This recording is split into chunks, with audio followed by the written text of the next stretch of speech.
Good morning. I want to thank you all for coming, I'd like to start with the Pledge of Allegiance, if I could.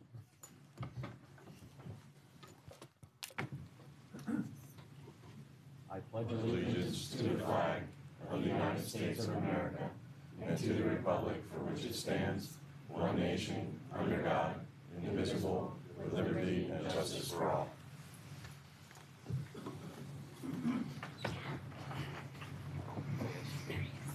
Well, I'd like to welcome everyone to this hearing of the House Labor and Industry Committee. And at this point, I'd like to make sure everyone knows that the meeting is being recorded. And so I'd ask that all the members and those in the audience, if you could silence your cell phones and any electronic devices. And at this point, we're going to jump in really quickly, but I want to just lay a little bit of groundwork and give the Minority Chairman an opportunity to say a few comments if he'd like as well. We call this hearing today to discuss some problems that are kind of ongoing problems that we've seen over the last few years. Last year, the General Assembly actually passed legislation in an attempt to address the issue, and it would have required the Department of Labor and Industry to implement an evidence-based drug formulary for workers' compensation, but the governor chose to veto that legislation. So shortly after that, the governor did announce some executive actions, and they were directed at the Department of Health and the Department of Labor and Industry, and they were intended to address the overprescribing of opioids and compound medications. So today we have the secretaries of both of those agencies here to provide us with an update to see how those executive actions are panning out. Are they doing what we had hoped? And we'll see where we can go if there's any gaps that are there that we need to address with legislation. That's what we're hoping to hear from today. So, Chairman Harkins, do you have any comments or questions? Or, well, no questions at this point. But. Thank you, Mr. Chairman. I look forward to the testimony today. I know this is an ongoing issue. There's a lot of concern in my area as well as the entire Commonwealth with this. I think there's got to be common ground that we can reach with everyone on it at some point, and I hope that we can get there soon. Thank you. All right, and I'll introduce each of the panelists as we go. Today, starting, we're going to start with Secretary Oleksiak with the Labor and Industry Department. If you want to just start right off. I'll be happy to, Chairman. Good morning, Chairman Cox, Chairman Harkins, committee members, and committee staff. I appreciate the opportunity to appear before you today to testify about the steps that have been taken under Governor Wolf's important executive action aimed at reducing the overprescription of opioids to injured workers. I'm Jerry Oleksiak, the Secretary of Labor and Industry, and with me is Scott Wiant, our Deputy Secretary for Compensation and Insurance. The Governor's comprehensive executive action announced in April 2018 included a number of initiatives designed to limit the overprescription of opioids while still ensuring that injured workers in Pennsylvania receive all of the care necessary and appropriate for their injuries. In response to this charge, my department has partnered with the Department of Health to institute some important steps that keep injured workers safe and ensure appropriate treatment. First, the Governor committed to creating prescription guidelines for opioids in workers' compensation. Under the leadership of Dr. Levine, the Department of Health developed and published those guidelines in June of 2018.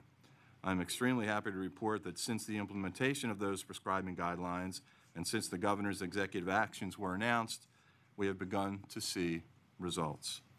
We've noted significant reductions in opioid prescriptions throughout the workers' compensation system, especially in terms of prescriptions under the State Workers Insurance Fund, SWIFT, which is the largest provider of workers' comp insurance in the Commonwealth.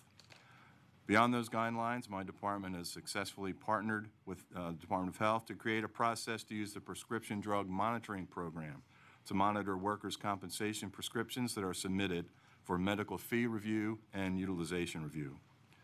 Working together, we're also providing training for all workers' compensation judges on the appropriate use of opioids in the treatment of workers' compensation injuries. Dr. Levine will be presenting that training at our conference in June.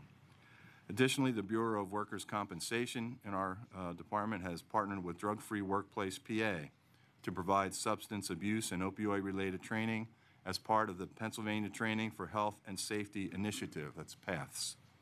Many of you may know this training as part of the Workplace Safety Committee program, which provides an incentive of a 5% insurance premium discount for employers who participate in the program.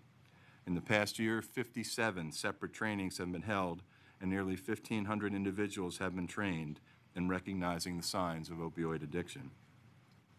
LNI has also partnered with Health, the Department of Human Services, and the Department of Drug and Alcohol Programs to receive a $5 million federal grant to address opioid use in workforce development. The grant will provide some of the state's hardest hit areas with support needed to develop a multi-pronged approach to treatment, training, and reemployment of those affected by the opioid crisis. This interagency cooperation is indicative of the approach the administration has taken to address the crisis. We continuously coordinate with these and other agencies taking on the opioid crisis through the Opioid Command Center at PEMA. Weekly meetings are held, weekly phone calls are held at the Command Center, and that's in addition to the program-to-program communications through the normal course of our business. Additional measures taken by the Bureau of Workers' Compensation to carry out the Governor's directives include close scrutiny of utilization reviews. Specifically for cases undergoing medical fee review or utilization review that include opioid use, our nurses review records for signs of overprescribing. The Bureau has worked closely with the Department of State, which licenses healthcare professionals, so that we can then report those providers who appear to be overprescribing to the Department of State and the Department of Health. The State Workers Insurance Fund, which is the largest writer of workers' comp insurance in the Commonwealth, has also taken steps to closely monitor opioid prescriptions. There's some good news. Since the prescribing guidelines were published in June of 2018, less than a year ago, SWIFT has seen a 23.5% decrease in the number of claimants receiving opioid prescriptions. We are also taking steps, as the Governor directed, to address the cost of topical compound opioid prescriptions. Labor and Industry has conducted several stakeholder outreach meetings with healthcare providers, insurance carriers, and self-insured employers, workers' compensation attorneys, and other interested parties to solicit their input regarding possible measures to properly and effectively reduce the cost of these prescriptions, as well as other non-opioid compound drug prescriptions. This input is being reviewed by the Policy Office, and we anticipate recommendations sometime this legislative session. At LNI, we have taken and will continue to take significant steps, and we are making real progress in the fight to reduce the dependence on opioids in the workers' compensation system. But we take these steps with the important realization that injured workers deserve prompt access to appropriate and meaningful treatment to address their injuries, and with an appreciation of and respect for the doctor-patient relationship. Our focus has been and remains on systemic issues that will allow us to identify and address overuse, but not to eliminate appropriate treatment for those who need it. With that, I'll defer the rest of our time to Secretary Levine, and then Deputy Secretary Wyant and I will be happy to take any questions you may have. Thank you. Thank you. At this time, we'll hear from Dr. Rachel Levine. Good morning. Thank you for inviting me here today. I'm very pleased to be with my colleagues from the Department of Labor and Industry. So thank you, Chairman Cox, Chairman Hawkins, and all the other members of the committee. So I'm very pleased to have the opportunity to speak about the Commonwealth's prescribing guidelines for workers' compensation. In 2017, there were more than 174,000 workers' compensation claims made in Pennsylvania. A recent study had found that in the past, Pennsylvania had ranked third highest in the nation in the percentage of injured workers who had become long-term opioid users. In addition, workers who received longer-term prescriptions of opioids for work-related lower back injuries had actually a longer duration of temporary disability. As has been mentioned, in May of 2018, under the direction of the Governor, the Safe and Effective Prescribing Task Force, which is a collaboration of the Department of Health and the Department of Drug and Alcohol Programs, developed guidelines to support providers as they seek to define the most careful and judicious way to prescribe opioids for the treatment of acute and chronic pain following work-related injuries. The decision to prescribe opioids for work-related injuries places providers in a rather unique situation where issues such as duty status and safe pain relief in the occupational setting become factors for consideration in developing a roadmap for the worker's recovery. The prescribing provider plays a key role in protecting injured workers from unsafe treatments. These guidelines are targeted to any provider who may encounter and treat a patient with a work-related injury. While it may be appropriate to treat pain with opioids, such as acute pain arising from a traumatic injury or acute postoperative pain, we do recommend strongly in the prescribing guidelines that opioid prescriptions be at the lowest dose and the shortest duration possible, and in conjunction with alternative treatment options. The guidelines were specifically designed to promote delivery of safe, quality health care to injured workers, ensure patient pain relief and functional improvement, to be used in conjunction with our other treatment guidelines, not in lieu of other recommended treatment, to prevent and reduce the number of complications which can be caused by prescription medicines, including the possibility of the disease of addiction, and recommend that opioid prescribing practices promote functional restoration. The workers' compensation prescribing guidelines are not intended, as all the other guidelines, to supplement. They're intended to supplement, not replace, clinical judgment. The workers' compensation prescribing guidelines are added to the 10 other that we have developed for healthcare practitioners. We have pediatric guidelines, we have geriatric guidelines, we have dental guidelines, we have pharmacist guidelines, we have orthopedic guidelines, we have OBGYN guidelines, we have emergency department guidelines, etc. And they are all synergistic, and they're all consistent with the 2016 CDC guidelines. We are constantly reviewing and updating these guidelines. They are living documents, so every 2 to 3 years we review them with experts in the field and potentially revise them. And we, again, update these as medical research and evidence moves science forward. I just want to take a minute, it's a little outside the written testimony, put this in context with the governor's response to the opioid crisis. So by far, the biggest public health crisis that we face in Pennsylvania and the nation is the opioid crisis. And so the governor has issued a disaster declaration, which I'm sure you're aware. Those are 90 days in length, and we're in the fifth iteration of this disaster declaration. That brings together 17 different agencies to the Pennsylvania Emergency Management Association together every week to deal with the opioid crisis from our unique perspectives, and LNI is a valuable member of that team. So we have the Health and Human Services Hub, we have PEMA, we have public safety and law enforcement, and then we have LNI, education, DMVA, et cetera, all at the table to look at the opioid crisis. There are 3 pillars to our response. The first is prevention. The second is rescue with the medication naloxone, and the third is treatment. And so we have to do all of those at the same time to address the opioid crisis. So the workers' compensation guidelines are in that first category, prevention. We do have school-based prevention efforts with the Department of Education. We have community-based prevention efforts. And then we have efforts which I like to call opioid stewardship. Opioid stewardship. And the idea is that we want to teach the medical community, including physicians who treat injured workers, how to use opioids more carefully and judiciously. Opioids are necessary medicines, and as pointed out, if you had an acute injury and you're in the emergency department, a severe pain, then you need an opioid. If you had a major operation this morning down the street, you need an opioid. And if you have chronic pain, examples we use are cancer pain, end-of-life pain, you need an opioid. We do not want patients to suffer, but we do need to use opioids very carefully and judiciously for acute and chronic pain. And the prescribing guidelines that are mentioned are one of the linchpins of our efforts. Others are the prescription drug monitoring program that the Secretary mentioned, which is another critical aspect of our opioid stewardship efforts, and there are more. I know the Secretary had talked about success in the workers' compensation prescribing realm. In general, our data from the prescription drug monitoring program indicates that in the last 2.5 years, since the PDMP was active, we have decreased opioid prescriptions over 21%.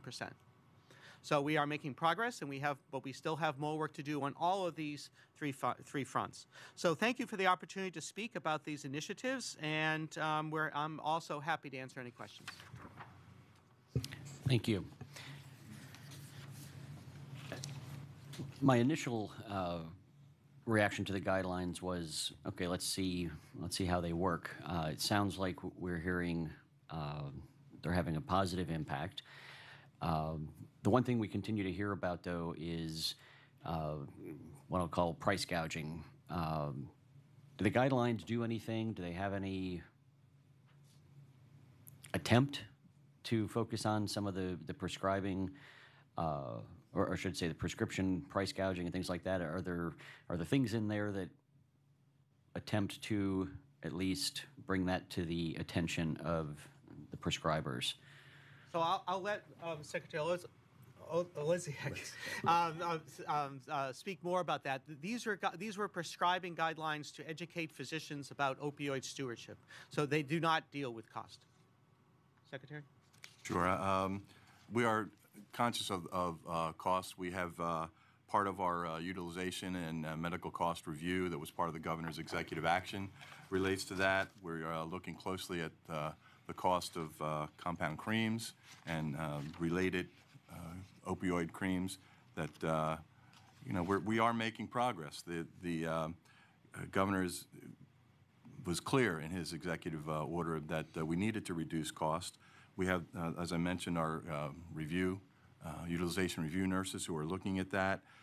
He's tasked us to develop regulations that related to the topical opioid compound prescriptions. And we have, as part of our outreach to stakeholders, which we just concluded in December, this was a topic of that outreach that I mentioned to insurance companies, other attorneys, claimant advocacy groups, different folks that we reached out to. What I'd really like to do is ask Scott to talk a little bit more about the cost savings that we have seen, if that would. Sure. Chairman Cox, Chairman Hawkins, distinguished members and staff, thank you for the privilege to answer some questions this morning. Concerning the limiting of overly expensive opioid topics, one of the governor's executive actions, one of the line items, I do need to point out that although the executive action was to limit the overly expensive opioid treatments, when we started looking at the issue, we looked at the issue from a holistic perspective of not just the opioid compounds, but compounds in general in the workers' compensation system in Pennsylvania. And that's the way we're approaching the whole mannerism of it. As Secretary Oleksiak had stated, we had 4 stakeholder calls conducted through October through November 2018. And we did identify a number of issues during those stakeholder calls. Some of those issues were known to us. Some of those issues were not known to us. Things like co-packs that were coming into play in Pennsylvania, where you have pharmacies adding together different medications and calling it a co-pack and dispensing them out for the convenience of individuals, and those co-packs were being priced enormously high. We also seen during those discussions and review of the whole incident that we had things as simple as vitamin packs that were being packaged together and being provided to claimants, and those vitamin packs were being charged at really, really high rates as well. So it was not just the opioids within the system or medications within the system that we were used to seeing, but there were some other loopholes in the system. So we're looking at this whole process from a holistic perspective. But I do have some good news in relation to some of the compounds. When we ran some of the numbers, and we were fortunate to have the Pennsylvania Compensation Rating Bureau provide us with some numbers this week, we seen that we took a look at the compound drugs that were written, the scripts that were written, and we went back to the first quarter of 2016. And during the first quarter of 2016, the number of scripts that were written for compound drugs were 7,897 scripts. And during that period, for those 7,897 scripts in that first quarter in 2016, the amount paid for those scripts was about $6.4 million. Now, fast forward over the years, you can see every quarter that number has substantially gone down. And if you compare that number with the second quarter number of 2018, the number of scripts that were written were 924 for compound meds, and the cost associated with those scripts for compound meds was $562,207. There was a decrease between that time period from that quarter to this quarter, just those quarters. There was a decrease in about $5.8 million. That's quite impactful. It's a quite impactful decrease. During the 2014-2015 period, it was pretty much a phenomenon across the United States where compounds were hitting the scene. And since that time, about 2015, you have seen a drastic decline in the utilization of compounds, and the costs associated with them in general from a holistic perspective has gone down. I think the WCRI is going to testify after us today, and they'd be leveraged to provide some additional information on that, but those are the numbers that we're seeing across Pennsylvania from all carriers. Could you provide a little more information, if you have it, on the, you described it as co-packing, and my understanding is that's taking, it can be something as simple as ibuprofen and icy hot, putting them in a package together and providing that to a consumer, to the patient. But as you described, it's typically at a fairly exorbitant increase in cost just for the packaging. Can you give us an example of what you're hearing on that front and what you're doing to combat that? Absolutely, Chairman. So one of the things that popped up again was the co-pack issue. And what's happening is a seller is packaging together multiple medications and items that are used together by a patient at home. And since the seller is creating the kit, they obtain a national drug code, an NDC code that's unique to the co-pack, and thus they avoid the billing at the ingredient level having the NDC code. And some of the, here's one example that we have seen is we've seen a pack, it's called NaproPak Cool. And that's a box containing naproxen tablets and a tube of menthol gel. And that's packed at an NDC cost that they have listed at $4,070. Based on the ingredient level, NDCs listed, and the kit manufacturer, the Pennsylvania Workers' Comp cost would be about $198. But also based on the lowest AWP ingredient cost, that cost would be about $28.60. So and we have other examples of those as well. So that's one of the things that popped up. You know, prior to our stakeholder calls and prior to the governor's executive actions, that never hit our radar. We never were approached by any of the carriers. We were never had it brought to our attention by the State Workers Insurance Fund. So those type of things that were brought up on those outreach effort calls, and also the examples that we're seeing with the compounds with vitamin packs. I have an example here that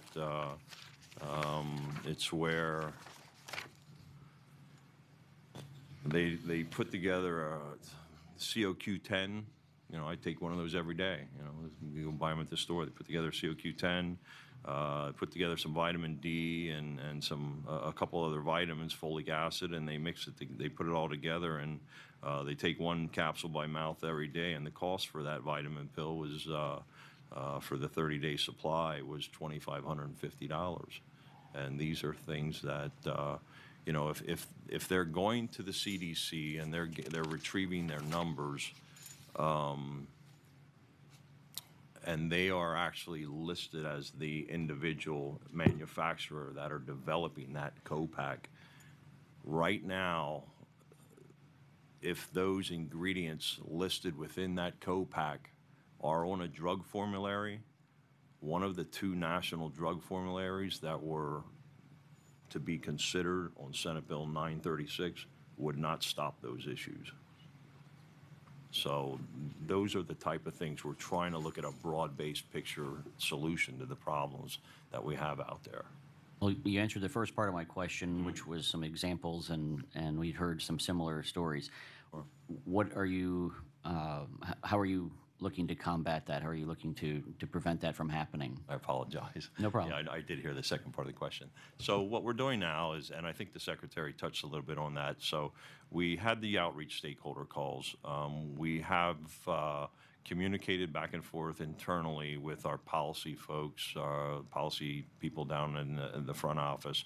We have the workers' compensation nurses involved. We have the chief of the healthcare services folks involved, and we're trying to determine through also our legal folks whether or not there are statutory requirements that need to fix these things, or if we can possibly promulgate some regulations and get those out there as fast as possible to try to solve some of these issues.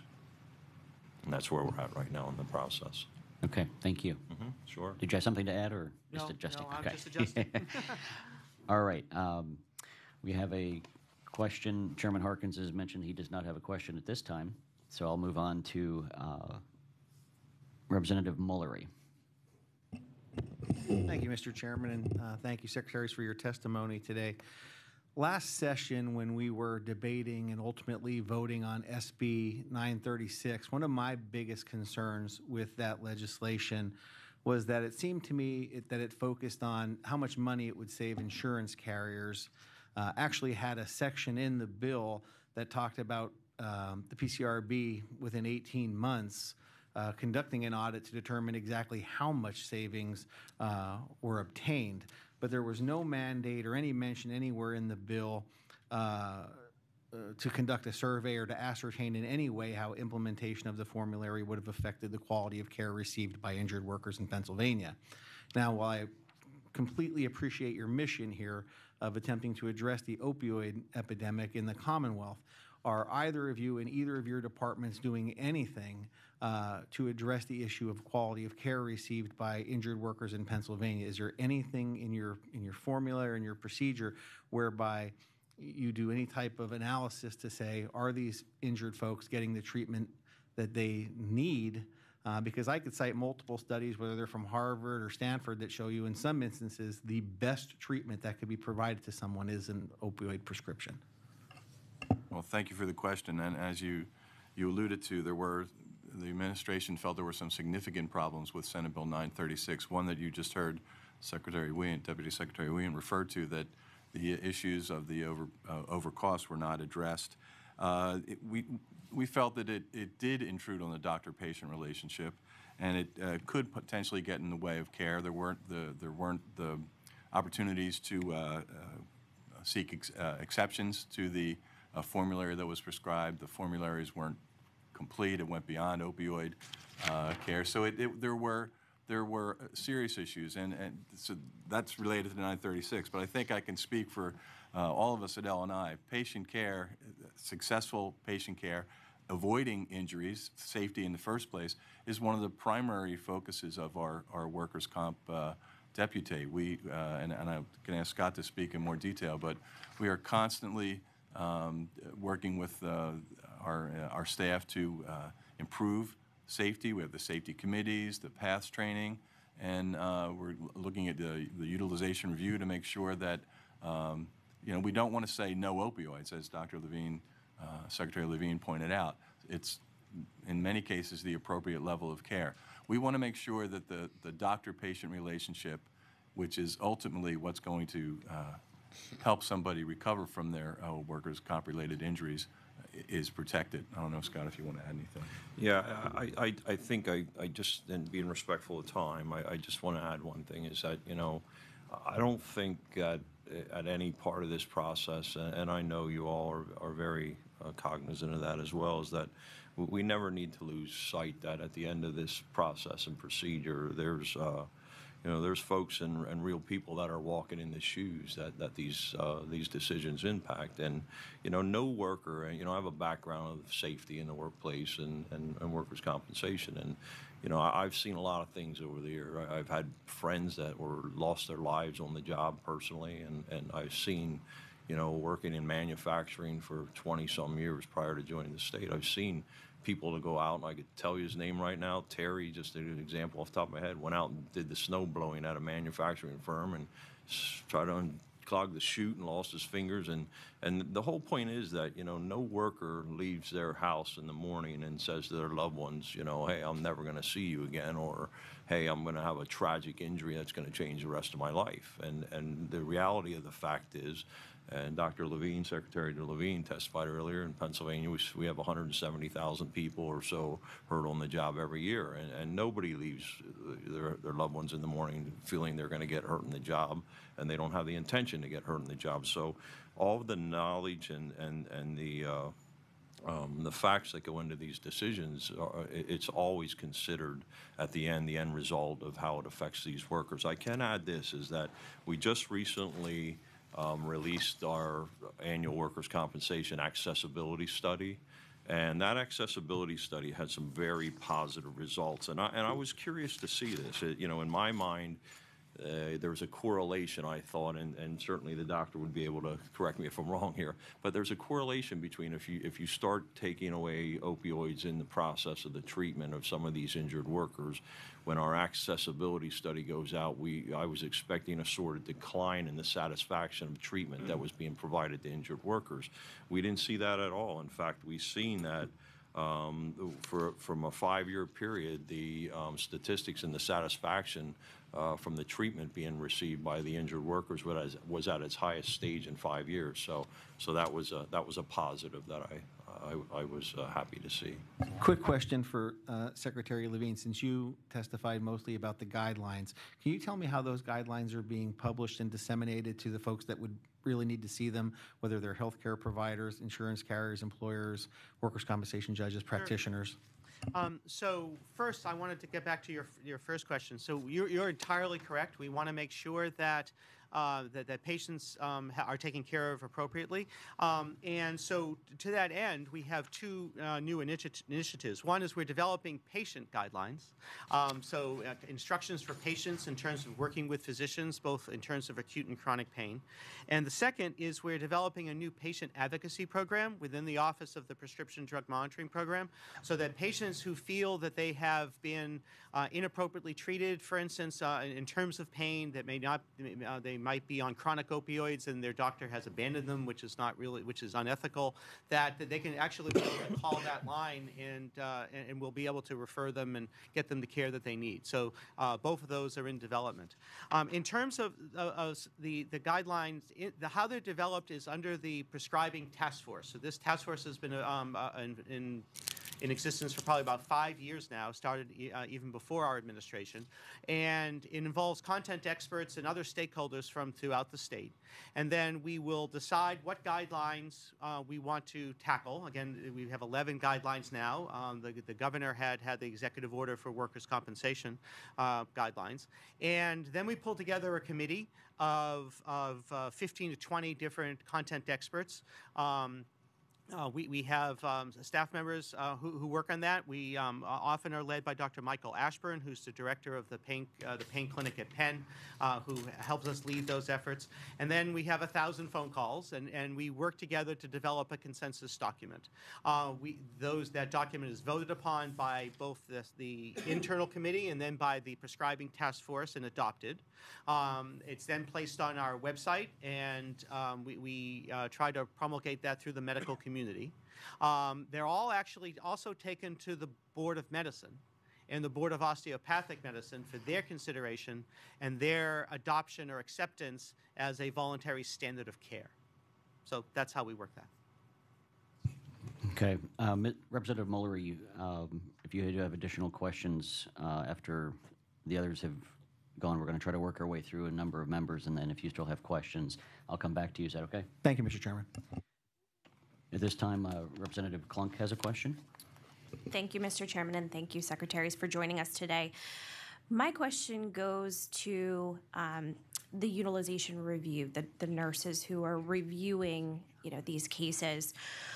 What type of training are they receiving? And then who is reviewing, those reviewers and regulating them to make sure that they are, in fact, doing their job and really upholding the training and the requirements that you guys have set forth for them? Because if they're doing their job, then they're identifying those doctors and patients who are either appropriately receiving the correct prescription or not the correct treatment. And I guess my concern is and would love information, if they do find a doctor that is, improperly prescribing for a particular patient, what happens then with the communication between that reviewer, the Department of State, and then the review of that individual doctor's license? And how has that process worked? Have we found doctors that have been improperly prescribing? Are we going after them to get those doctors, off of practicing, because clearly they're not helping, these victims, if you will, of a system that's not working for them? And then on the victim, patient side, if you will, that patient who has been improperly given these prescriptions, I know the Secretary talked about it a little bit with what you're doing on that patient side. What are we doing then when we're identifying those doctors who have been improperly prescribing and those patients who have been improperly getting opioids? Because we've seen that reduction of 23%, which is fantastic. But I have to think that there are patients out there who are, some of those patients in that reduction are addicted to opioids. How are we identifying them to make sure that they're getting the proper treatment to get off opioids, and then they're not going down that path of becoming addicted to heroin, becoming an overdose victim? So there are a lot of questions there, but training of the reviewers, the nurses, who regulates them? What are we doing when we find a bad doc and the license process? And then how are we helping those patients who are essentially the victims of a horrible doctor who didn't properly prescribe? So I'm going to take the second part of your question and refer to my colleagues for the utilization review part, but that's through their department. So the Prescription Drug Monitoring Program is the mechanism by which the administration and the state is able to monitor physicians' prescriptions and take, if necessary, action. So as part of the legislation for the Prescription Drug Monitoring Program, the Department of State and the Attorney General's Office has access to the PDMP. And so our office has worked with them to develop a very complex algorithm to determine, which doctors are significantly overprescribing depending upon their specialty and et cetera. So if you're the director of the pain clinic at a major hospital, you're going to have more prescriptions than if you're a family physician in this area. And so the Department of State has access to that data and will take appropriate action to potential physicians that are, and other prescribers, nurse practitioners, physicians' assistants, et cetera, that are overprescribing. And then the Attorney General has their own algorithms in terms of who might be criminally overprescribing, running a pill mill.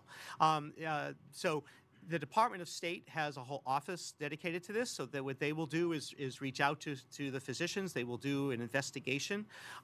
Many physicians who are overprescribing, or other healthcare professionals, are in over their head. They need more education, and there are educational programs that can be referred to. Actually, Dr. Ashburn runs one where they can learn about opioid stewardship and how to do this better. And then there are a few bad apples, as you were saying, and the Department of State will take action on their license, and the Attorney General's Office will prosecute them. We are working through our command center. Of course, the Department of State is at the command center, and the Attorney General's Office is at the command center. And so we have worked out a relationship that if they're going to arrest somebody, the AG is going to arrest a physician or a practice and close them down, they will actually work with the command center. And we're still perfecting this, I guess, right after they do that, so that we can actually then intervene with all of those patients to try to make referrals to physicians and practices and clinics in that area, so that they're not abandoned.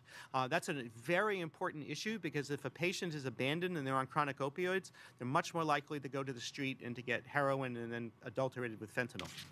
We actually are working on a relationship with the CDC. They are developing a rapid action force that if we have a major provider, it might be 1,000, a couple thousand patients, the CDC will send I say SWAT team, they don't like the term, but essentially an action task force to the state. This hasn't happened yet. This is a new program that they're developing to help us make those referrals. So very important point that we've been working on. No, just I'll ask Scott to talk about the training, but the overall answer to your question is the Department of Labor and Industry is responsible for the training and evaluation of those employees that provide that utilization review. It's something obviously we take very, very seriously given the nature of the epidemic we're working with. But I'm going to ask Scott to talk in more detail about what's involved with that. Sure, sure. The utilization review organizations within the workers' compensation system in Pennsylvania, who can become a utilization review organization, the qualifications of the individuals on staff, their medical providers on staff, all those things are very detail-oriented within the Workers' Compensation Act. So that's all pushed out by the Act. Now, I can tell you this, at the Bureau of Workers' Compensation, we hold monthly, our Division Chief in Healthcare Services, Patricia Clemens, holds monthly calls with all the URO organizations. And the type of things they do is push out training. They have conversations on these type of topics and things like that. So that's all out there. It's something that we take pride in. The other part of the equation is that, one of the things that the disaster declaration allowed is for the Workers' Compensation Bureau to have access to the PDMP. We never had access to that prior to the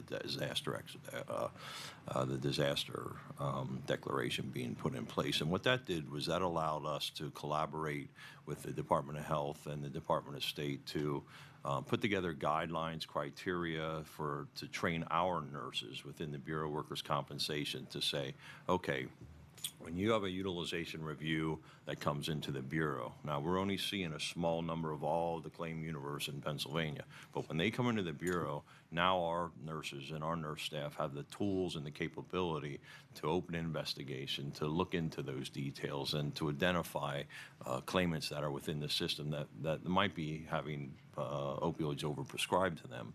And what we do then is we report those and we move along and follow up on those. I can tell you, I do have some stats here for you that as of 26th of February this year, we had 21. We actually requested 72 reports from the PDMP. So we looked at 72 situations. 21 of those reports were having to do with having to access a data in a few different ways. We didn't have the the DEA number legible on prescriptions and things like that when we came in from a URO process that we needed to do further research on the prescriptions. We had 3 patient history requests that were made in order to identify how the prescriber was showing up in the PDMP and the prescriber information, and it was really inconclusive, so we had to go into the PDMP to look at some of those things.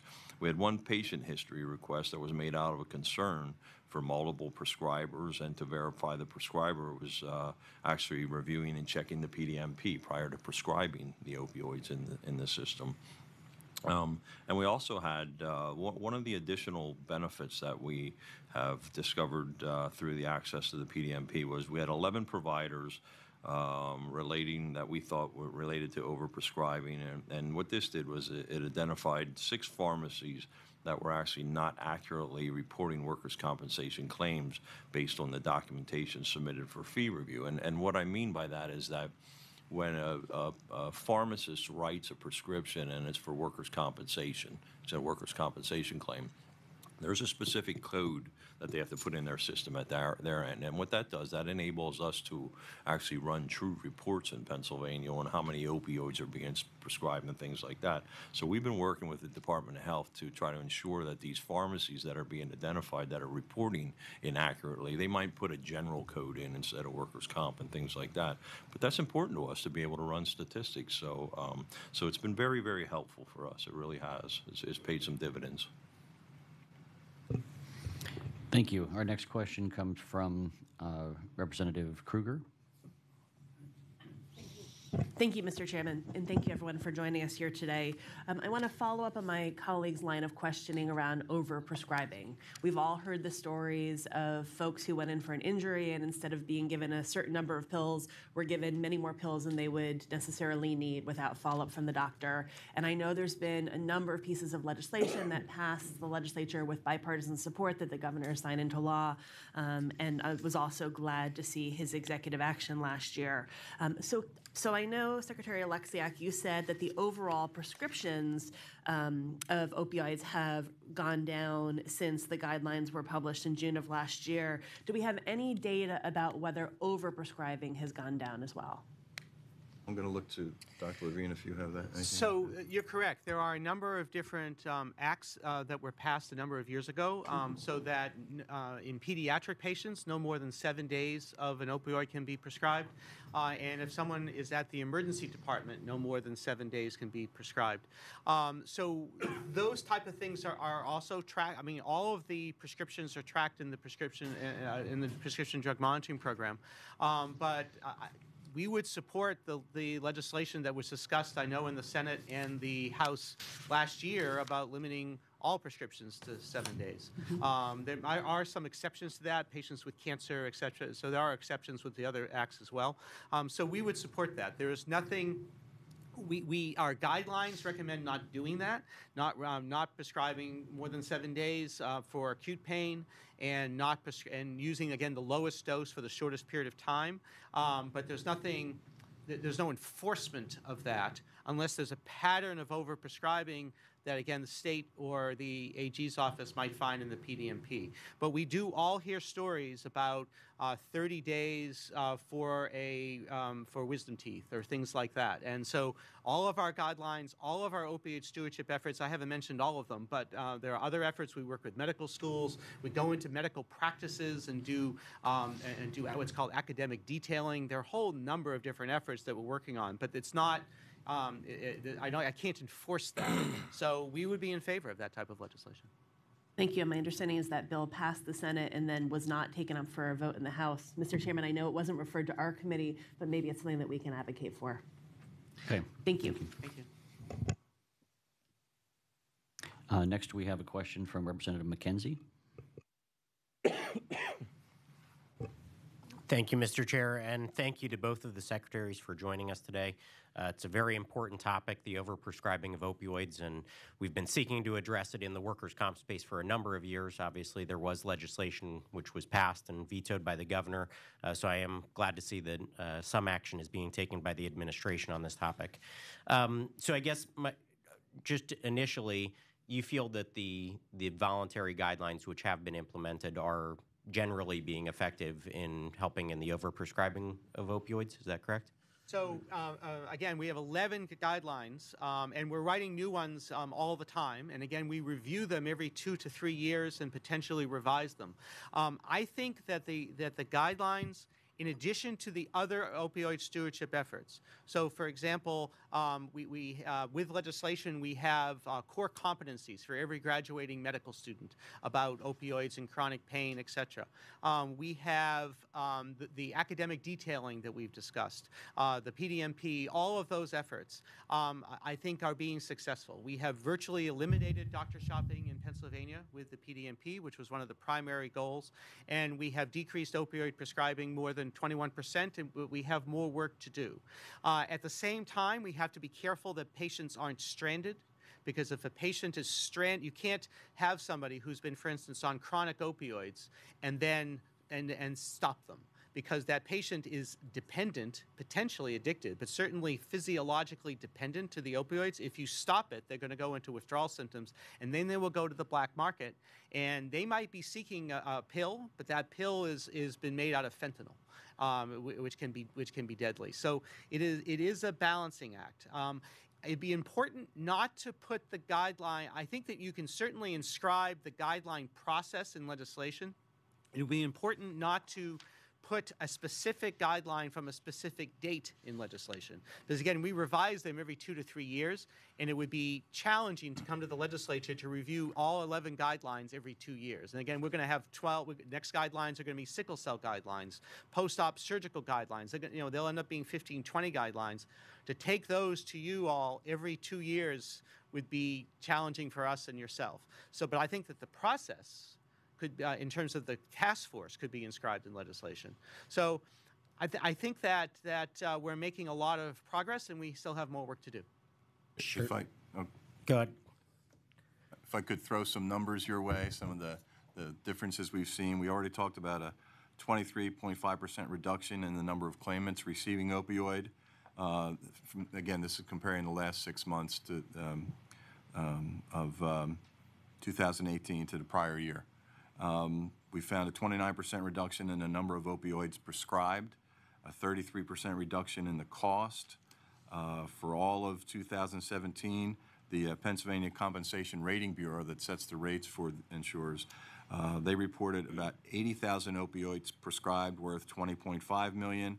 September of 2018, and there's still time left, obviously. We don't have all the data yet.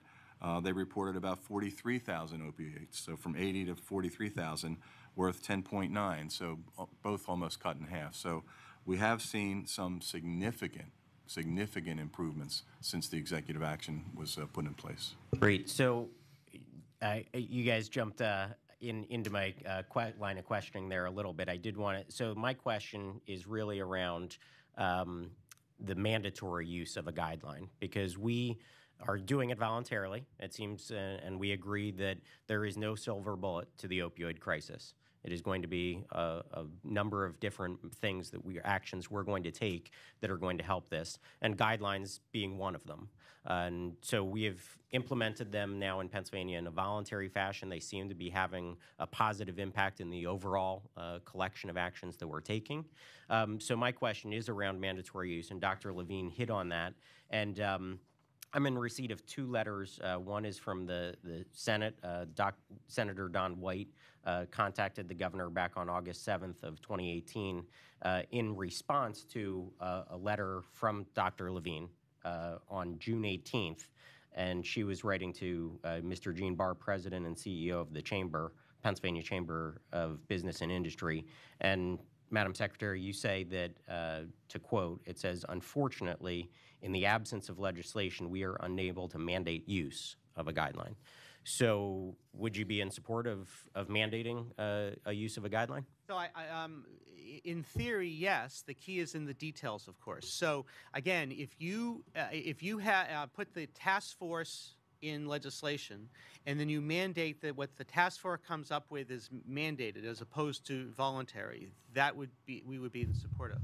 However, if you inscribe each individual guideline in legislation, that the workers' compensation guideline from June 2018 is mandatory, then every time I have to, in 2 years when we revise it, and this is true for all the guidelines, then we have to come to the legislation, and you're going to have to look at all 20 guidelines every 2 years.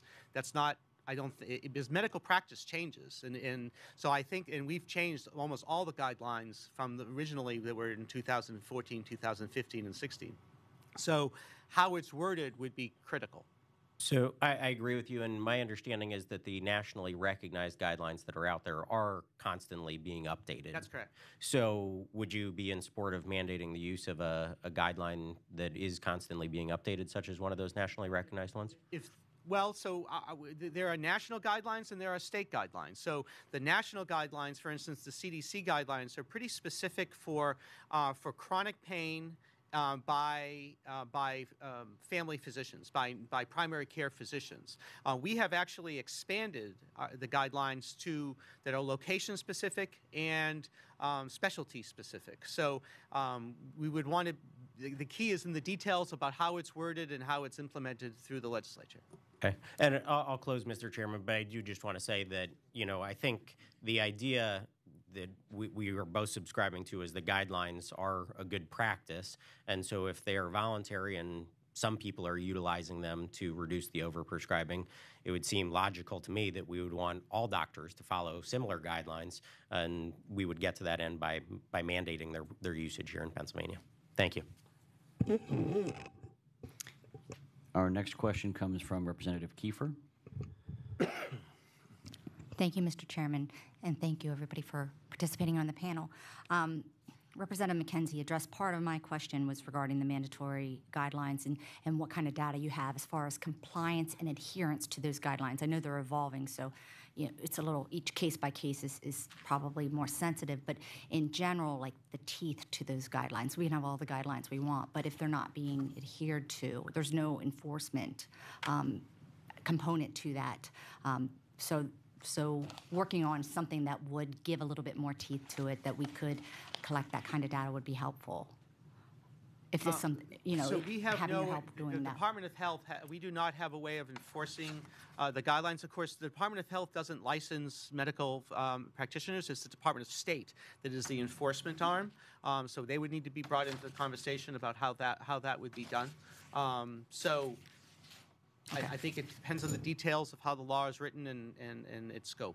Again, I thank you for that, for your insight on that, and I just think collectively working together to give it more teeth. And the other part I have, question I have for the panel is, so we had in our legislation last year, because we had many complaints about the consistency and the differences that the UROs were using was all over the place. And part of that legislation had the accreditation, requiring the accreditation of the UROs.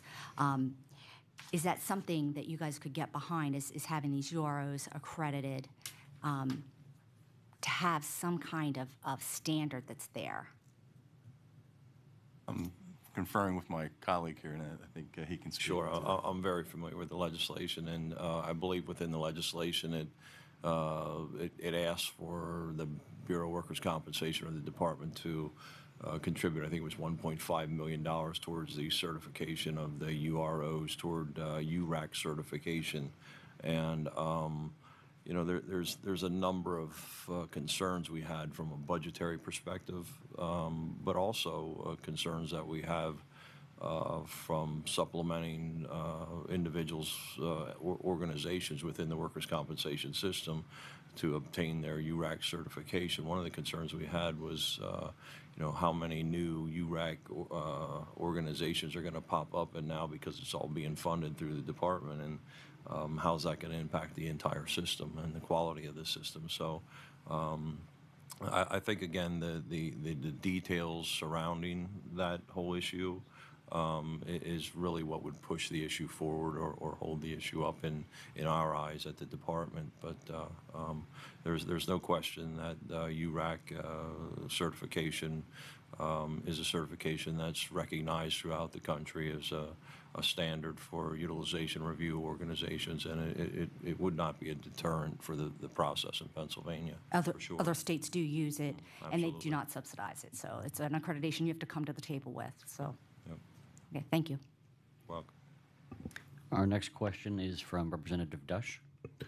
Thank you, Chairman. Thank you, panel. Since the legislature started focusing on this, I think it's really significant that we've seen that 23.5% decrease in opioids on SWIFT claims, 21% reduction in opioid prescriptions, and then when we really started focusing in on these compounds, a 90% reduction in 1 quarter in those payouts. One of the concerns that was just raised, we're talking about voluntary versus mandatory. My concern is if we don't do something legislatively to fix this and to make it mandatory and criminalize, when you've got a Napro pack, naproxen and some cooling gel, $4,070 for a $28.60 worth of product. Basically a multivitamin mixed with CoQ10, a 30-day supply is $2,500. If we take that focus that the legislature has on this and say it's going to stay it'll be voluntary, and then all of a sudden it'll be cool for a little while, and then all of a sudden it'll revert right back to what it was.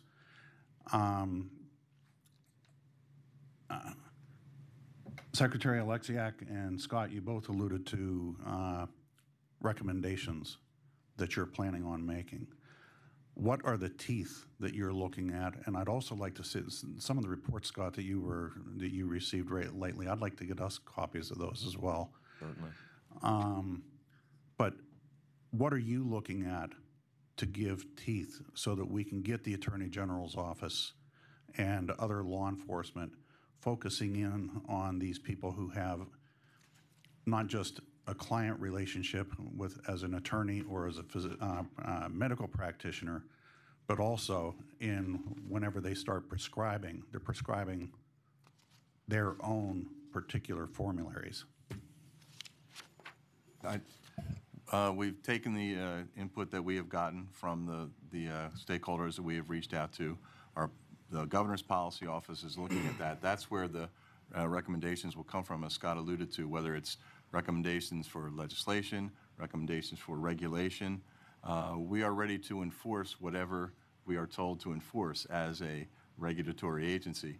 Again, keeping in mind that we want to make sure that the appropriate people who are injured on the job get the appropriate medical care they need. That may involve those creams or opioids. So we'll do what we're told, I guess is what I'm saying, and that the teeth will come from whatever regulations or legislation are proposed, and we'll review them when they are in the process of being created. We'll talk about what we think the impact would be on the agency, whether staffing, dollars, if we think it will be effective. But that's a process that we'll be happy to be a part of. But where it ultimately lands is not up to us as an agency.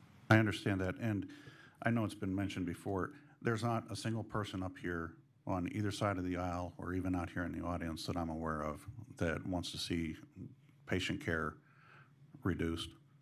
So I'd like that not to be part of the discussion, because what we have to do is focus on what the real problem is and start looking towards solutions. Thank you.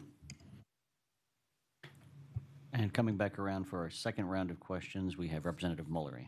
Thank you, Mr. Chairman. Not really a question. I just think we'd be remiss as a committee if we didn't congratulate both of you and the administration on receipt of the $5 million grant to combat the opioid problem that we have here in the Commonwealth.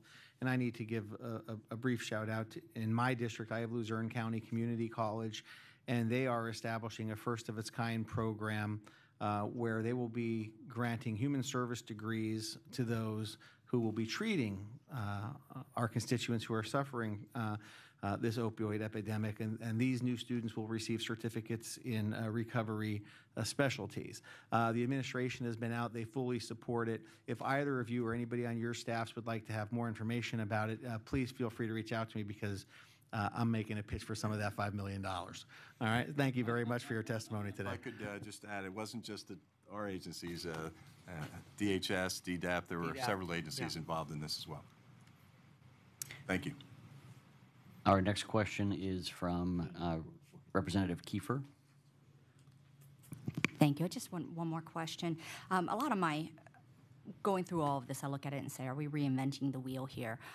What are we doing in other areas? And as far as the patient-doctor care, not infringing on that relationship, and formularies go, I mean, we have formularies in the private sector, and with all of my health insurance plans, we all have formularies that are there. So why is it, what's the difference with workman's comp and the private sector as far as the formularies go? Well, I think we addressed that somewhat in the specific legislation that was introduced. There were several concerns that we had, and I know the governor had, that impacted the doctor-patient relationship. It didn't contain a patient-centered exception process. It had some impact on the grand bargain that's part of the workers' comp system, where workers' comp folks can be, people receiving workers' comp receive it and give up the right to sue for their injuries. There were only 2 established drug formularies. It didn't just cover the opioids, it went way beyond that. So there was a lot of concern, as we've said before, in the details of that particular piece of legislation. That was why I know we opposed it, and I believe the governor vetoed it. So if we had something that mirrored what is done in the private sector with the understanding of I know there's that component in there regarding, accepting the claim and suing, and so you have that in there, so you to maybe be a little bit more cautious. But was that the general approach? Is mirroring what's in general policies? No. I'm not sure what your question is, Representative. The applicability to the formularies, as far as what is done, what's common practice currently, non-workman's comp insurance compared to workman's comp. Well, there are significant differences in the workers' comp world, and that was some of the concern we had with that particular piece of legislation. So, as we've said before, it really is in the details and how it would impact those things that we talked about that were our concerns with the bill initially. Okay, thank you. Thank you. Our next question comes from Representative Nielsen. And it will be a quick one, Chairman. I half a promise that. Scott, you identified a lot of the reductions in the creams and stuff like that. Have you seen any correlation in the co-packs going up? Creams going down, co-packs going up? Because you identified the co-packs as being your next problem that we have to tackle.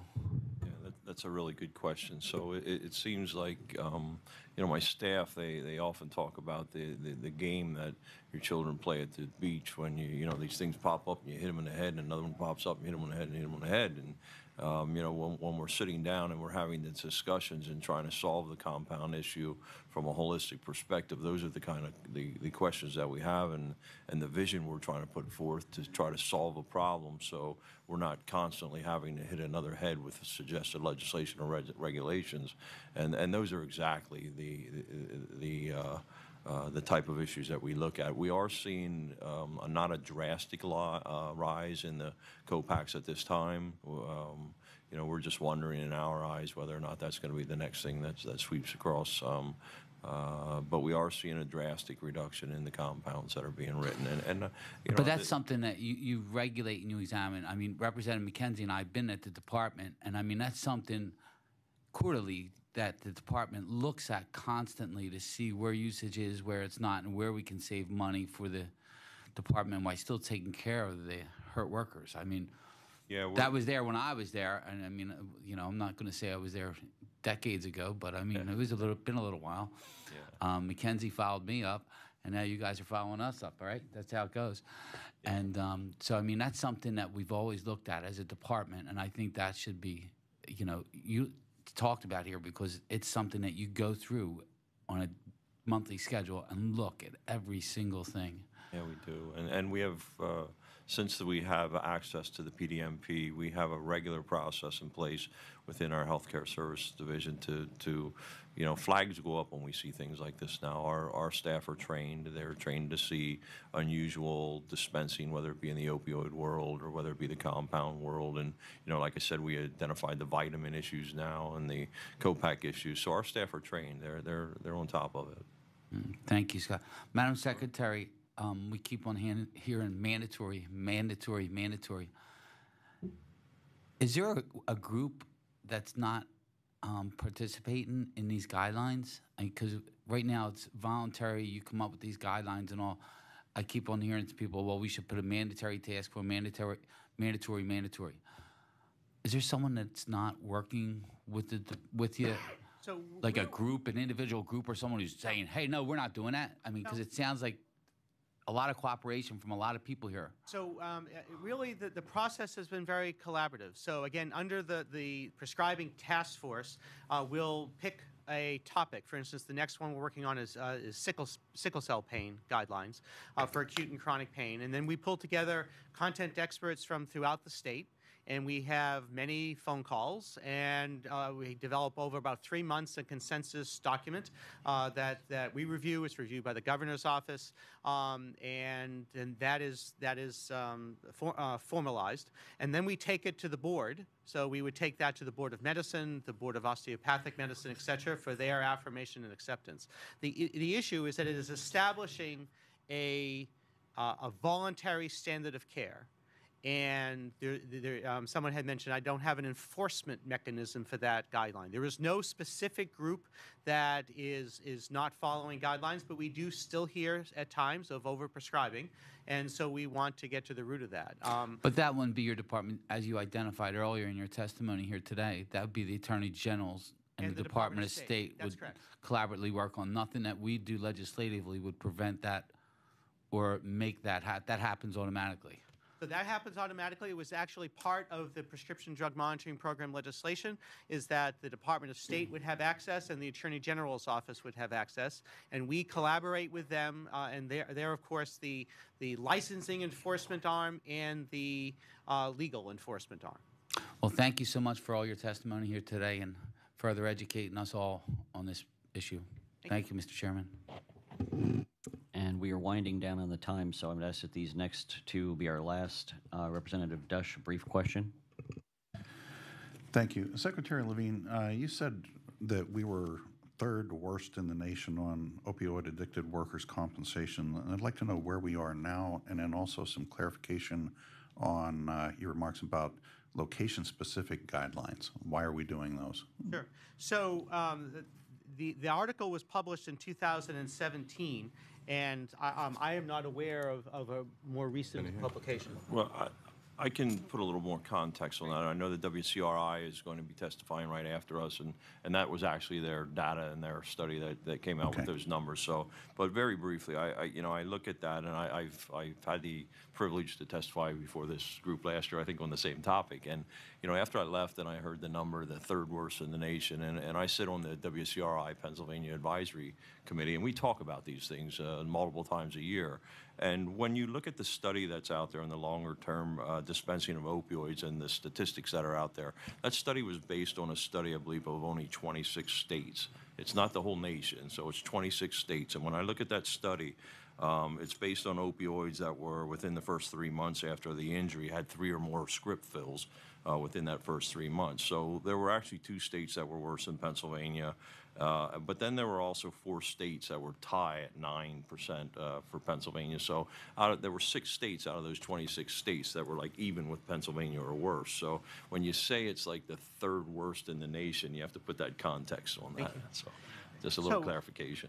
To clarify, in terms of location, I don't mean in Pittsburgh or in Philadelphia guidelines. I mean a location such as emergency department guidelines or dental office guidelines or pharmacist guidelines. So specialty and location meaning a medical facility, a medical area where medical practitioners might practice, like an emergency department. And our last question comes from Representative McKenzie. Well, thank you again, Mr. Chair. So my question is for Secretary Oleksiak. You mentioned in one of the governor's reasons for vetoing Senate Bill 936 was that the guidelines went beyond opioids. So my question would just be, if we think that a guideline is effective in reducing the overprescribing of opioids, obviously there can be detrimental effects of overprescribing other non-opioid medications. What are your thoughts on guidelines for non-opioids in the workers' comp space? My thoughts are going to be the same that I responded before. I think we need to see that was one of several issues that I know the department had with the bill. I listed some of them.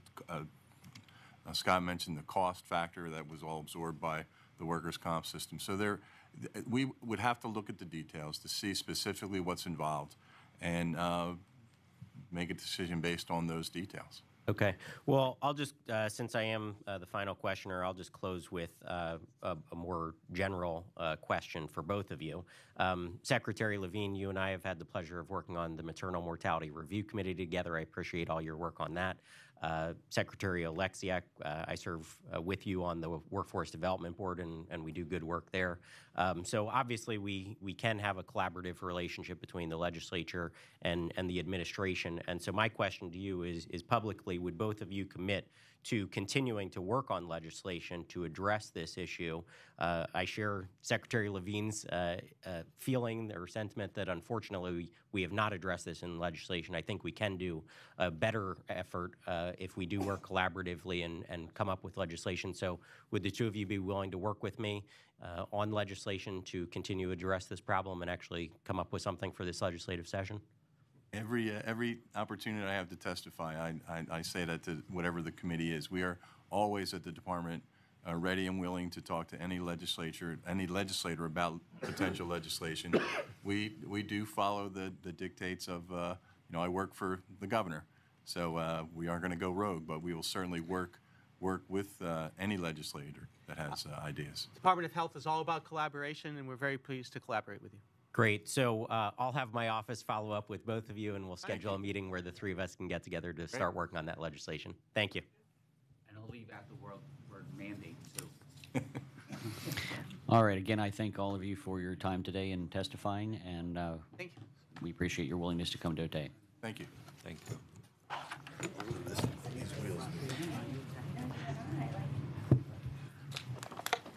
And at this point, I'm going to ask Dr. John Reuser, President and CEO of the Workers' Compensation Research Institute, to join us up front here.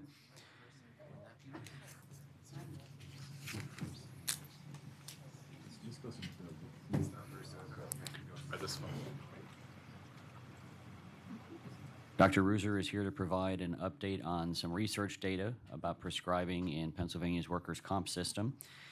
For those of you who are not familiar with the Workers' Comp Research Institute, they're a nonprofit organization that conducts a variety of research on workers' compensation issues across the country. So they bring to us a great grouping of data, and if you are ready to begin, then we're happy to hear from you. Thank you very much, Chairman Cox. So, thank you, Chairman Cox, Minority Chairman Harkins, and the members of the House Committee on Labor and Industry for inviting me to talk about our work. My name is John Reuser, and I am the President and CEO of the Workers' Comp Research Institute, or WCRI. We're a nonprofit public policy research organization located in Cambridge, Massachusetts. We provide information to all stakeholders in the various state workers' compensation systems. That information is regularly used in public policy debates. Importantly, we do not take positions on policy, nor do we make policy recommendations. We provide just the facts so that stakeholders can make informed decisions about possible workers' compensation reforms. Today, I'm going to talk about prescriptions in the Pennsylvania workers' comp system. I'm going to focus on two aspects. One is the impact of House Bill 1846, which was designed to limit physician dispensing of drugs. The other is trends in prescriptions and the landscape of prescriptions as of the most recent time period for which we have data, which is the first quarter of 2018. Let me begin by discussing the regulation of physician dispensing generally and then focus on Pennsylvania. There are two broad approaches that states have implemented to control physician dispensing of drugs. These approaches are price-focused reforms and limiting reforms.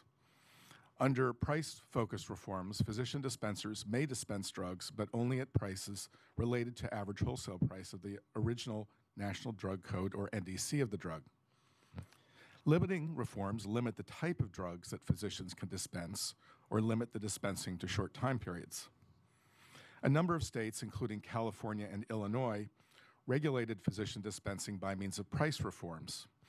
A WCRI study entitled A Multi-State Perspective on Physician Dispensing found that after these reforms, physicians dispensed fewer prescriptions, but physician dispensing was still common.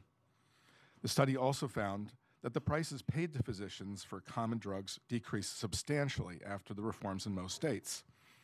However, we observed increased physician dispensing of higher-priced new strengths and a new formulation in several states, driving up physician prices for several common drugs.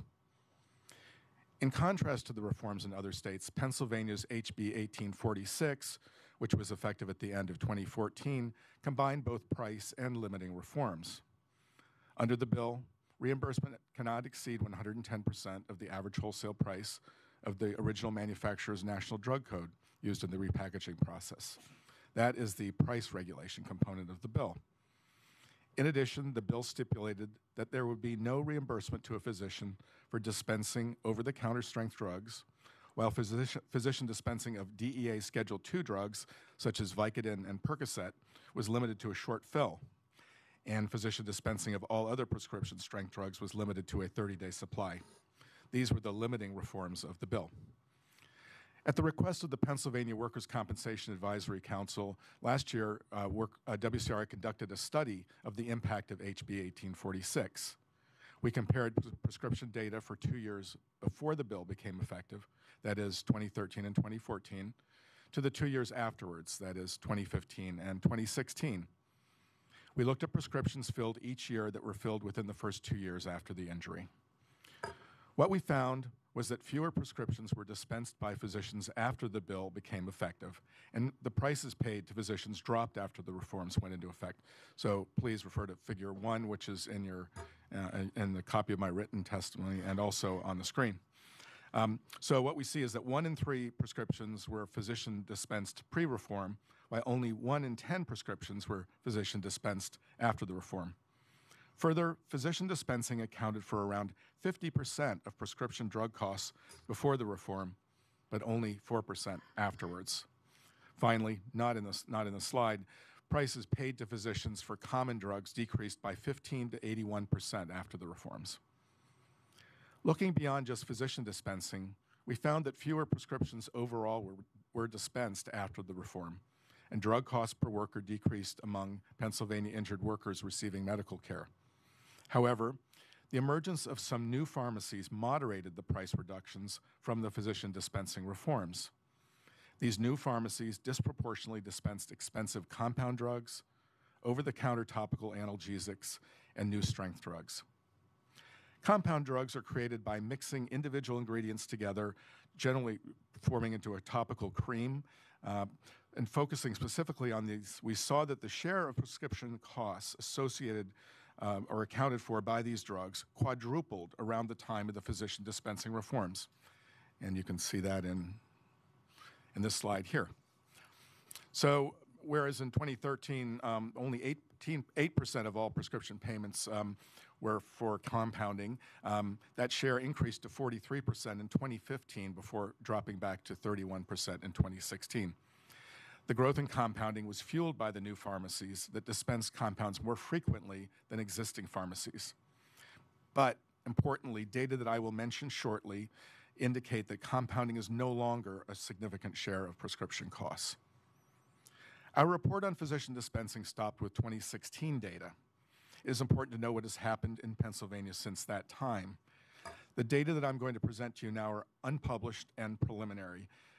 I'm reporting on them to give you a sense of the most up-to-date picture that I can of prescription drugs in the Pennsylvania workers' comp system and to provide some comparisons with some other states.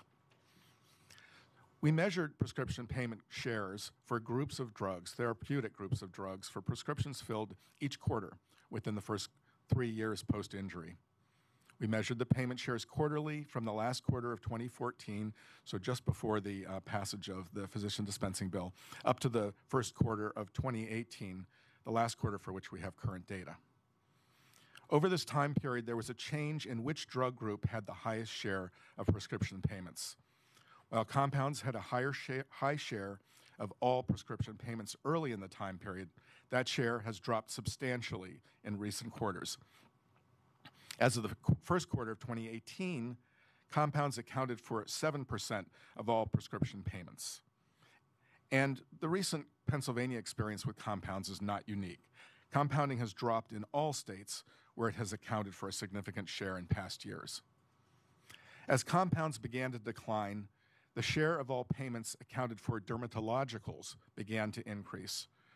Dermatologicals include both prescription and over-the-counter strength products such as Lidoderm, Lidopro, Terracin, Pensed, among others. In the fourth quarter of 2015, when compounds were at their peak, dermatologicals accounted for 10% of all drug payments. That share increased over the next couple of years, and dermatologicals have continued to have the highest payment share of any drug group since 2017.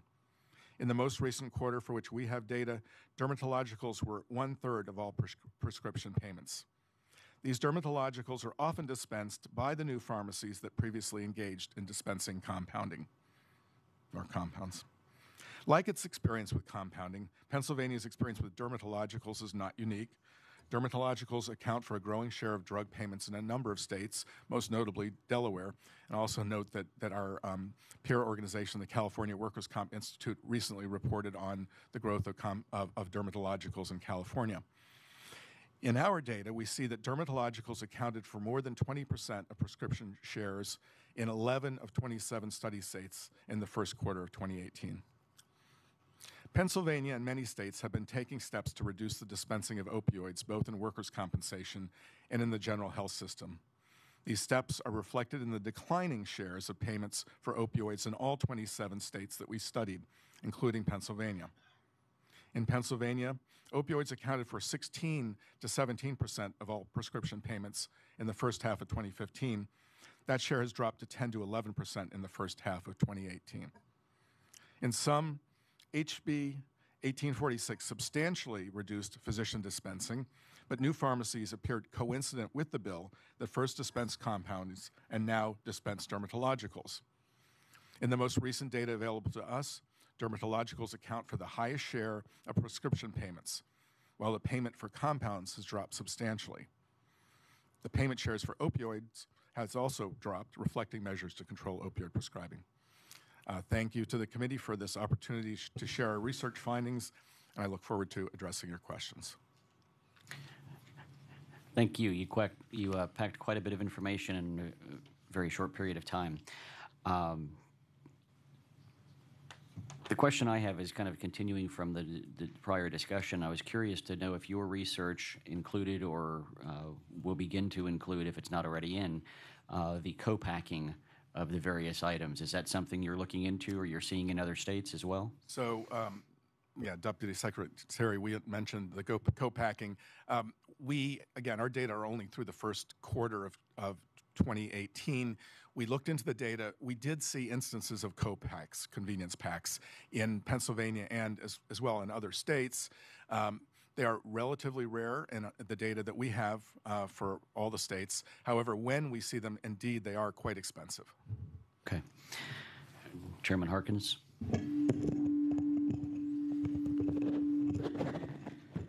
That's why I've been keeping low on asking any questions. Thank you for your great testimony. I guess I just more or less wanted to add that I received a call late last year from an injured employee who went to the emergency room on a Friday evening and was prescribed, but the doctor was hesitant on prescribing anything real strong to him. He got caught in a situation where couldn't get back to the doctor the following week quickly, Monday or Tuesday. But the cost factor, I guess, is one issue, as well as overprescribing, the worry from the doc's end that the Attorney General is going to be on their backs. I just hope we're not going down a slippery slope with that. But what I hear from many of the people with the issues is that it seems as though they're more or less a number and there's a cost factor involved. So if you wanted to add anything on that or comment on that.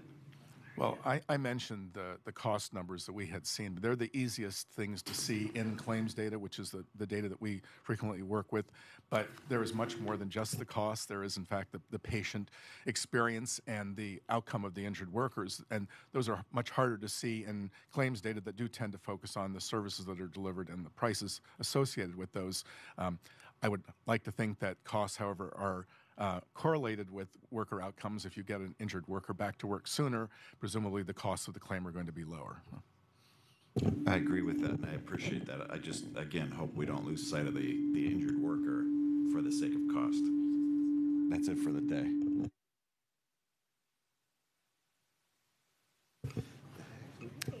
All right, thank you.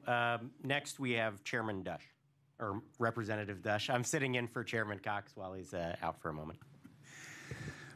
Thank you.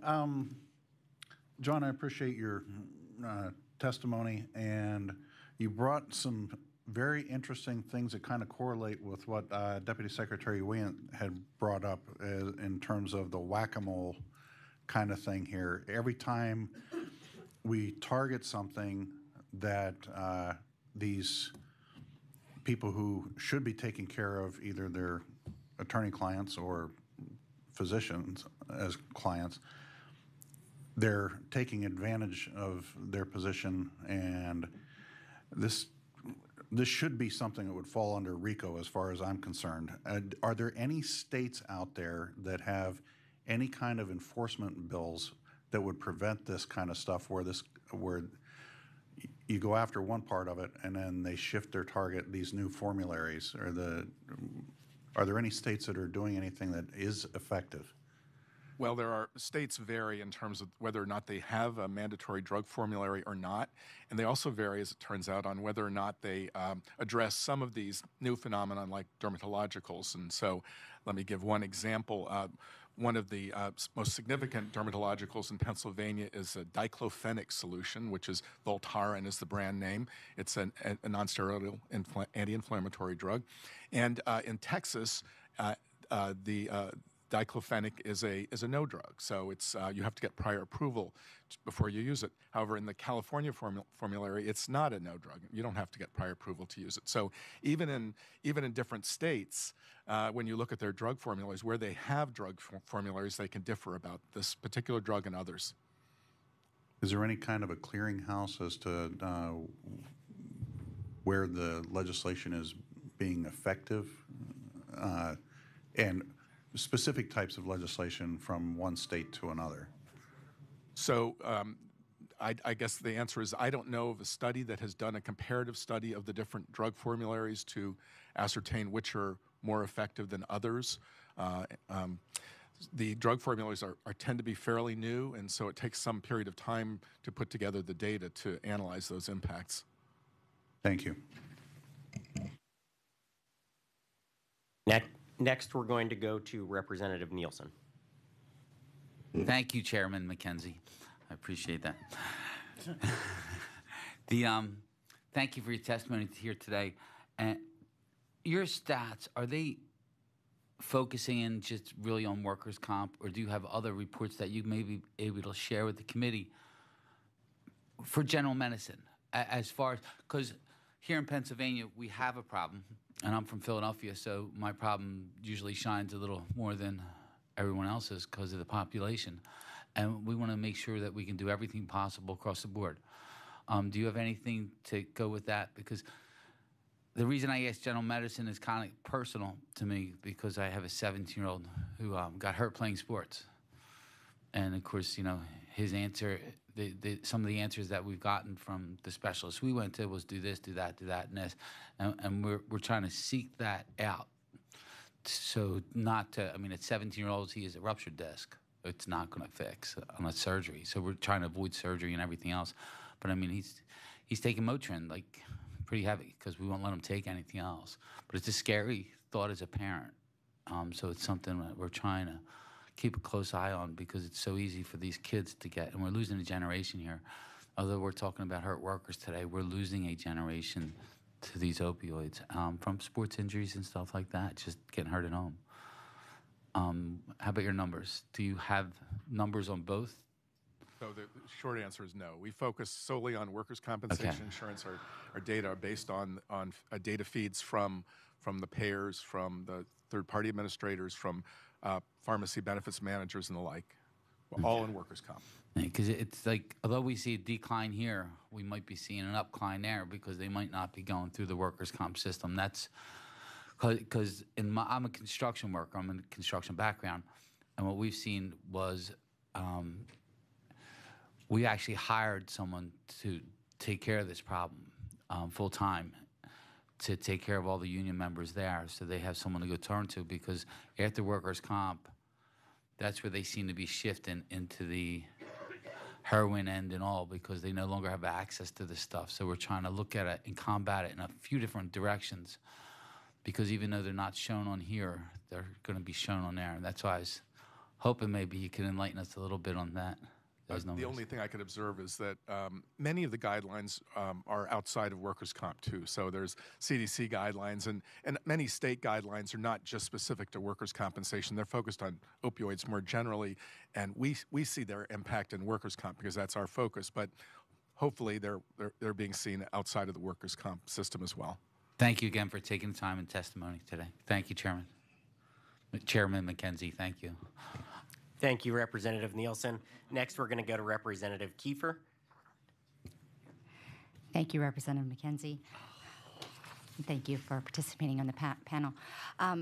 One question, or it's a twofold question. First is, how many states do have formularies?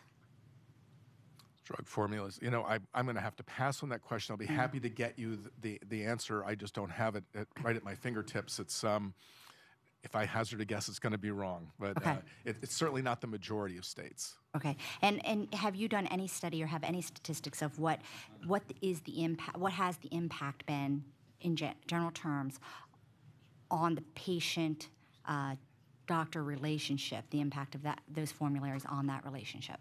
No, I don't know anything You about haven't done any studies on that? No.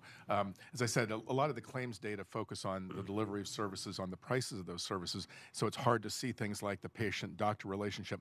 We have other studies that we do where we do interview the injured workers and we ask them about their experience in the work comp system, but it's more general set of questions about whether or not they're able to get the doctors they want to get, whether or not they get the services that the doctors think they should get. So we have a broad set of questions that we ask in our worker outcome surveys, but they're not specifically focused on opioids. Okay, thank you. All right, I don't see any other members that have any other questions. Mr. Chairman?